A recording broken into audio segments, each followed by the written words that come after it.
मेरे सभी दोस्तों को मेरा नमस्कार। दोस्तों, आज का मेरा जो वीडियो है जनरली वो प्रोजेक्ट मैनेजमेंट को लेके है। बिकॉज़ जनरली लोग समझते हैं कि किसी भी प्रोजेक्ट के अंदर, चाहे वो किसी भी चीज़ का हो, मैं आईटी इंडस्ट्रीज़ में हूँ तो आईटी की बात करता हूँ।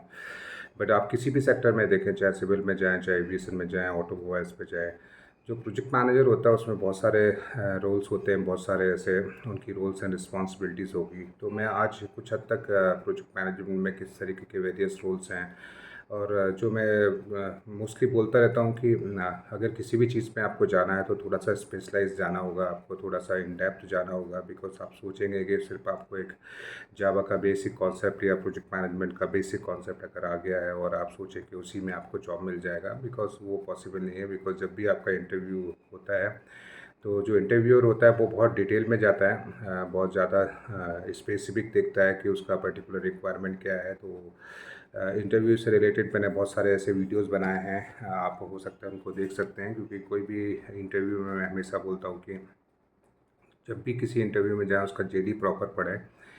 कभी कभी होता है, मैं मानता हूँ कि जेडी सही तरीके से डिफाइन नहीं होती है, सही तरीके से उसमें पता नहीं पड़ पाता है कि वो किस पर्टिकुलर जॉब प्रोफाइल के लिए है। बिकॉज वो डिपेंड करता है बनाने वाले के ऊपर है कि उसने जो जेडी बनाया है, जो उसको रिक्वायरमेंट चाहिए। बट फिर भी मेरा ये व्यक्तिगत मानना है कि कोई भी रिक्रूटमेंट होता है उसमें बहुत ही हमें स्पेसिफिक होना रहता है। बिकॉज अगर हम इनफैक्ट जो भी इस वीडियो को देख रहे हैं, चाहे वो किसी भी रोल में हैं, तो आप इस चीज़ को लाइटली ना लें। बिकॉज आपको जिस तरीके का स्किल सेट चाहिए या जिस तरीके का बंदा चाहिए, आपको सपोर्ट में चाहिए, आपको डिलीवरी में चाहिए, आपको इम्प्लीमेंटेशन में चाहिए, आपको डेटाबेस साइड चाहिए, आपको स्पेसिफाई करना पड़ेगा। बिकॉज बहुत सारे हम लोग रिक्रूटमेंट से जुड़े हैं, बहुत सारी जेडीज़ पे काम करते हैं, ना कि आईटी। बट हर तरीके की रिक्वायरमेंट हमारे पास आती है। हमने देखा है कि बहुत सारी ऐसी जेडीज़ होती है, हमें खुद ही नहीं पता पड़ पाता है। जब हमें नहीं पता पड़ पाएगा, टीम को नहीं पता पड़ पाएगा, जो लोग काम कर पाएंगे वो सही बंदे को सूस नहीं कर पाएंगे। तो कमिंग टू दिस रोल, मैं प्रोजेक्ट मैनेजमेंट में आ जाता हूँ कि प्रोजेक्ट मैनेजमेंट का बहुत सारे ऐसे रोल्स होते हैं, बहुत सारी ऐसी रिस्पॉन्सिबिलिटीज़ होती हैं। मैं वन बाय वन उसको आपको बताऊंगा, और जिसमें आपको लगता है कि आप बेस्ट फिट हैं या जिसमें आपकी कंपिटेंसी अच्छी है, जिसमें आप कर सकते हैं, उसमें आप स्पेशलाइज करें। तो अगर मैं वाइडली मैं आईटी को लेके चल रहा हूँ, आईटी के अंदर जैसे अगर मैं बोलूँ तो एक ऑनसाइट प्रोजेक्ट मैनेजर होता है, एक ऑफशोर प्रोजेक्ट मैनेजर होता है। ऑफशोर प्रोजेक्ट मैनेजर को हम पीपल मैनेजमेंट बोल सकते हैं। जो ऑनसाइट प्रोजेक्ट मैनेजर होता है उसको हम क्लाइंट फेसिंग रोल में एक तरह से हम उसको mostly from the pre sales, sales और क्लाइंट फेसिंग, बिजनेस एनालिस्ट, इस तरीके का स्किल सेट होना उनके लिए ज़रूरी हो जाता है। जिनका प्रेजेंटेशन स्किल्स बहुत अच्छा होना चाहिए, क्लाइंट से किस तरीके से उनकी डिलीवरीज को अपने को रीच करना है, किस तरीके से नए वर्क ऑर्डर्स लेके आना है, किस तरीके से नया असाइनमेंट लेके आना है, किस तरीके से डिलीवरी को गाइड करना है कि वो उस पर्टिकुलर। बिकॉज आज की डेट में हम कोई भी प्रोजेक्ट हो, कोई भी नया क्लाइंट हमें मिलता है तो हमारा विज़न ये होता है कि इस क्लाइंट से ये बिज़नेस ना लेके हम उससे और कुछ बिज़नेस लेके आएँ, उसको और कुछ हम समझाएँ और हम कुछ उसको बताएँ। तो जो भी चीज़ होती है, बिकॉज जो ऑन साइट प्रोजेक्ट मैनेजर होता है वो क्लाइंट के टच में होता है। मैं आपको एक कोई भी प्रोजेक्ट भी आपको बताऊँगा कि किस एक प्रोजेक्ट का सिनेरियो है, उस प्रोजेक्ट में कौन कौन से रूल्स होते हैं, ठीक है, प्रोजेक्ट मैनेजर स्पेसिफिक। फिर मैं आने वाले समय में कुछ ऐसे टेक्नोलॉजी से रिलेटेड भी वीडियोस बनाऊंगा। बिकॉज टेक्नोलॉजी में भी लोगों को सिर्फ यही पता है कि सिर्फ जावा डेवलपर होता है या डेटाबेस साइड में पी एल एस होता है। बट इन डेप्थ अगर आप जाएंगे, बिकॉज हम लोगों ने जब काम किया almost 20 years I T industries में, और बहुत सारे इंडस्ट्रीज़ के, क्योंकि हम जब क्लाइंट फेसिंग में रोल होते थे तो क्लाइंट कुछ भी हो सकता था। वो भी एफ एस आई सेगमेंट का हो सकता था, वो इलेक्ट्रिकल का हो सकता था, वो ऑटोमोबाइल्स का, वो टेलीकॉम का। तो जब हम उन पे काम करते थे तो हमें पता पड़ता था टेलीकॉम का क्या है, ऑटोमोबाइल्स का क्या है, इलेक्ट्रिकल का क्या है। तो जनरली जैसे दो रोल्स आपको समझ में आ गए प्रोजेक्ट मैनेजर के, एक ऑन साइट प्रोजेक्ट मैनेजर और दूसरा ऑफशोर प्रोजेक्ट मैनेजर। अब हम आ जाते हैं डिलीवरीज़ के अंदर। तो डिलीवरी में क्या हो गया है कि दोस्तों आज की डेट में बहुत सारा जो मतलब स्टार्टिंग का जो डेवलपमेंट था, जब हम 2000 की लेवल पे बात करते थे तो इतना ज़्यादा ड्रास्टिकली था, इतने बड़े सिस्टम्स नहीं थे। आज की डेट में बहुत सारे ऐसे सिस्टम आ गए हैं, बहुत सारे ऐसे प्रॉक्सीज आ गए हैं, रूल्स आ गए हैं, प्रिविलेजेस आ गए हैं, ग्रांट्स आ गए हैं। उनको मैनेज करने के लिए भी हमें एक प्रोजेक्ट मैनेजर का रिक्वायरमेंट होता है, जिसको हम जनरली पीएमओ बोलते हैं, project manager, who can manage all kind of access related issues. जैसे अभी कोई एक डेवलपर आया, उसको कौन से प्रिविलेजेस आए, कोई सपोज अपना PL/SQL आया, उसको क्या प्रिविलेजेस चाहिए, ठीक है, उसका एलोकेशन करना है, उसका इन टर्म्स ऑफ द उसका डीलोकेशन, एलोकेशन, उसका केटी अरेंज करना, उसको कोई भी सिस्टम रिलेटेड इशूज़ आ रहे हैं, जैसे अभी कोई कंपनी है, अभी वो क्लाइंट फेसिंग में काम कर रही है मीन्स किसी क्लाइंट में, तो उस क्लाइंट का एक अलग इन्वायरमेंट होगा, उसके इन्वायरमेंट के अलग उसके क्रेडेंशियल्स होंगे, तो वो सारे क्रेडेंशियल्स उसको टाइमली अवेलेबल कराना। अगर उसके अंदर भी बहुत सारे ऐसे ऑथेंटिकेशंस एक्सेस रिलेटेड इश्यूज आते हैं, अगर वो स्विच करता है, अगर सपोज उसको डिलीवरी करना है, उसको आपको किसी का डिप्लॉयमेंट जाना है, तो इस तरीके से एक वेरियस काइंड ऑफ एक्टिविटीज़ होती हैं जो आपका प्रोजेक्ट मैनेजर पीएमओ होता है वो बोलता है। तो पीएमओ में जनरली अगर मैं मोटे तौर पे अगर मैं कैटेगराइज करूँ, तो एक तो होता है कि एम्प्लॉयज़ की लीव, उनकी एलोकेशन, डी एलोकेशन, ठीक है, उनकी सारी चीज़ें इंटरनली मैनेज करना। दूसरा, उनको जो एक्सेस रिलेटेड इशूज़ हैं, ठीक है, वो सारे सॉर्ट आउट करना, चाहे वो क्लाइंट फेसिंग में हो, चाहे रोल्स प्रिविलेजेस हो, तो इस तरीके की सारी एक्टिविटीज़, ठीक है, वो पीएमओ देखता है। एक और इनफैक्ट काफ़ी समय से एक प्रोजेक्ट मैनेजर का रिक्वायरमेंट आया जिसको हम स्क्रम मास्टर बोलते हैं। तो अभी क्या हो गया कि जिस तरीके से आपने, इनफैक्ट मैंने कुछ वीडियोस आपके बनाए हैं जिसमें मैंने वाटरफॉल मॉडल और एजाइल स्क्रम को भी मैंने डिफाइन किया है। तो स्क्रम मास्टर का रोल बेसिकली क्या होता है, बिकॉज आज की डेट में जैसे अभी हाइब्रिड मॉडल चल रहा है या वर्क फ्रॉम चल रहा है, तो इस मॉडल में हो रहा है कि उतना प्रॉम्प्ट या उतना रिस्पॉन्स आ नहीं पाता है। लोग को बहुत सारी ऐसी यूज़र स्टोरीज़ हैं, बहुत सारे ऐसे टास्क अपने ऊपर असाइन कर लेते हैं, बट उसका टाइमली डिलीवरी हो नहीं पाता है। और होता क्या है कि मैं इनफैक्ट मैं अभी भी मैं बोलता हूँ कि दोनों मॉडल कहीं ना कहीं अपने लेवल पे सही थे, बट स्क्रम और एजाइल के कुछ फ़ायदे हैं, कुछ नुकसान भी हैं। मैं हो सकता है आने वाले समय में उसको भी डिटेल में डिस्क्राइब करूँ कि एजाइल और स्क्रम में क्या है। तो उसमें जैसे हम कोई भी वर्क को हम मल्टीपल पीसेस में लगे 20 पीसेस में डिवाइड कर देते हैं, और वो पीस जो होते हैं वो एक दूसरे इंडिपेंडेंट रहते हैं। अभी लेट से किसी बंदे ने 10 पीस कोई एक सेट ऑफ वर्क है वो कर लिया है, बट कोई एक बंदे का परफॉर्मेंस सही नहीं आया, तो उसने अपने टास्क को कंप्लीट नहीं किया। तो इसमें क्या है, इंटरडिपेंडेंसीज होती हैं, हमें पूरी टीम को एक साथ लेके चलना होता है। ऐसा नहीं कि हमारी टीम में 10 बंदे हैं, और आपने देखा होगा कि जो भी प्रोजेक्ट मैनेजर है, मैं इनफैक्ट काफ़ी प्रोजेक्टों को मैंने as a project management deal किया है, तो ये पाया है कि कोई भी कितना भी अच्छी टीम हो, इनफैक्ट अगर मैं हिस्ट्री पे भी जाऊँ तो मैं नहीं कहूँगा कि मेरे सेना के अंदर सारे सेनापति अच्छे थे या सारे सोल्जर्स सही थे। कहीं ना कहीं तो कुछ लोग ऐसे मिलते ही हैं। तो इवन स्क्रम मास्टर की जो ज़रूरत होती है वो बहुत ज़्यादा क्रिटिकल होती है, बिकॉज अगर आपकी टीम के अंदर अगर आपके एक दो पिलर्स ही आपके अगर डाउन हो गए, नॉन परफॉर्मिंग आ गए, तो उसका इम्पैक्ट आपकी डिलीवरीज पे पड़ता है। तो उसको सबको लेके साथ में चलना है।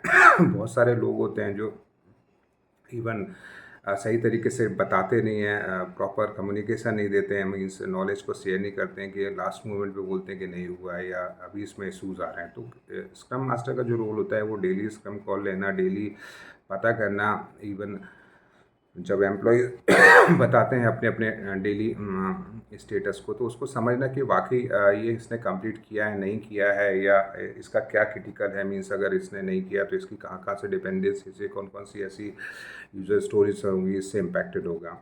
तो जनरली मैंने मोटे मोटे तौर पे आपको 4 प्रोजेक्ट मैनेजर ऐसे बताए हैं जो हर किसी में होते हैं। इसके अलावा भी 2-3 ऐसे प्रोजेक्ट मैनेजमेंट रोल्स होते हैं, बट ये 4 तो मस्ट है। एक इसके अलावा एक टेक्निकल मैनेजर ज़रूर होता है। टेक्निकल मैनेजर बोलो या सॉल्यूशन आर्किटेक्ट बोलो, वो टेक्नोलॉजी स्पेसिफिक होता है। मीन्स उसका जो सपोज़ कोई प्रोजेक्ट अगर एससीपी का है, तो एससीपी के अंदर अगर बहुत सारे मॉड्यूल्स होते हैं, जैसे एमएम है, एसडी है, फीको है, फाइका है, आईएसयू है, तो वो उसके अंदर उसको मास्टरी होती है। एटलीस्ट वो उसको समझता है, उसकी लैंग्वेज को उसको समझता है, उसके आर्किटेक्चर को समझता है। और टेक्निकली बिकॉज बहुत सारी ऐसी चीज़ें होती हैं जहाँ पर जो टेक्निकल टीम मेंबर्स हो उस तरीके से इन्फॉर्मेशन को हाइड करते हैं, बताते नहीं हैं। तो जो प्रोजेक्ट मैनेजर होता है, टेक्निकल प्रोजेक्ट मैनेजर, जनरली वो चीज़ों को इजीली आइडेंटिफाई कर देता है और समझ जाता है कि ये बंदा झूठ बोल रहा है या सही बोल रहा है, या इसने प्रॉपर इसका ईटीए जो एस्टिमेटेड टाइम डिलीवरी है, या इसमें कितना एफर्ट लगेगा। बिकॉज आज की डेट में जो भी प्रोजेक्ट हो रहा है वो एफर्ट्स पर बेस हो रहा है, जो क्लाइंट भी हो रहा है वो हावर्स पे बेस पे कितना टाइम लगेगा उस हिसाब से उसको पे कर रहे हैं। तो वो भी बहुत क्रिटिकल हो गया है, बिकॉज अगर एस्टिमेशन सही सही नहीं है तो उसकी कॉस्टिंग पे इम्पैक्ट पड़ता है, कॉस्टिंग पे इम्पैक्ट पड़ता है तो क्लाइंट के साथ निगोशिएशन पर डील पड़ता है। तो आज के इस वीडियो में मैंने आपको प्रोजेक्ट मैनेजमेंट के 5 मोटे मोटे तौर पे प्रोजेक्ट मैनेजमेंट के रूल बताए हैं, और मैं खुद भी व्यक्तिगत तौर पे ये मानता हूँ कि किसी भी प्रोजेक्ट की सक्सेसफुल उसके प्रोजेक्ट मैनेजर पर डिपेंड करता है। अगर ये पांचों तरीके के प्रोजेक्ट मैनेजर सही तरीके से हैं और एक एक ग्रुप में काम कर रहे हैं और एक कहते हैं ना, एक कॉमन माइंडसेट पे काम कर रहे हैं, और चारों के पांचों के अंदर अगर बाउंडिंग बहुत अच्छा है तो डेफिनेटली टीम और प्रोजेक्ट में कहीं, क्योंकि अभी हाइब्रिड मॉडल में बहुत सारे ऐसे मैंने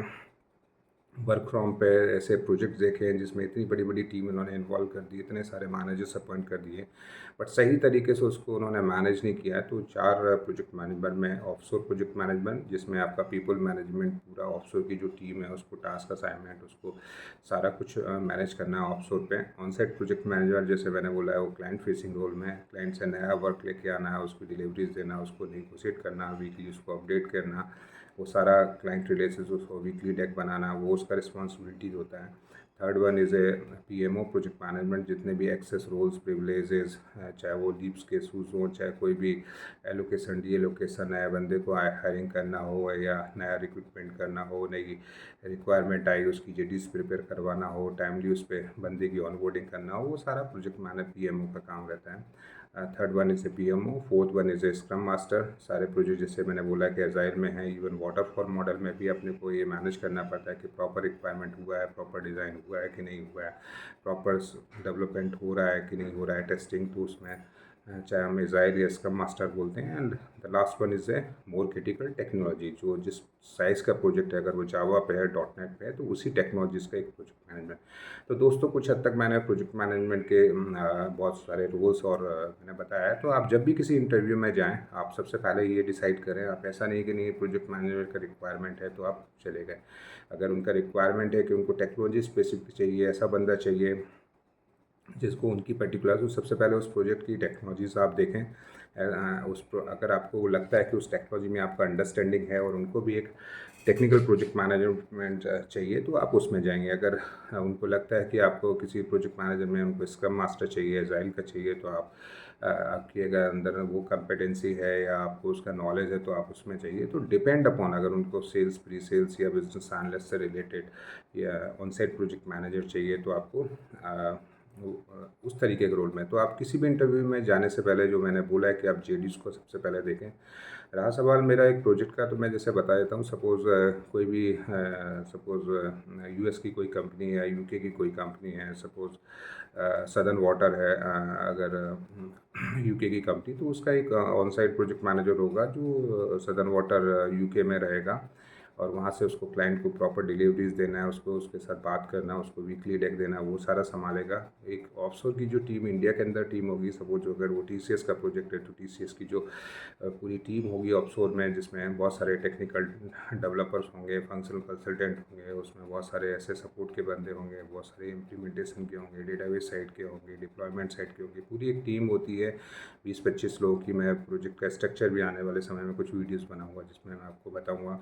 तो उसको मैनेज करेगा एक बंदा, स्क्रम मास्टर होगा, जो डेली उनका स्टैंड अप कॉल लेना, डेली किसको क्या रोल्स दिए, क्या नहीं, क्या एक्टिविटीज़ दी, कितना काम उसने ख़त्म किया, कितना उसको नेक्स्ट क्या करना है, वो सारा डिसाइड करेगा। एक पीएमओ होगा जो सदर्न वाटर की जो भी एक्सेस हैं, इंटरनली एक्सेस इशूज़ हैं, कोई नई जेडीज़ पे नए प्रोफाइल्स लेना है, उनके इंटरव्यू लाइनअप करना है, उसकी ऑनबोर्डिंग करनी है, उसकी केटी प्रॉपर करना है, सदर्न वाटर से रिलेटेड सारे एक्सेस उसको प्रोवाइड करना है, ठीक है, वो एक्सेस को इंटरचेंज करना है। तो वो सारा जो भी काम होगा वो पीएमओ देखेगा।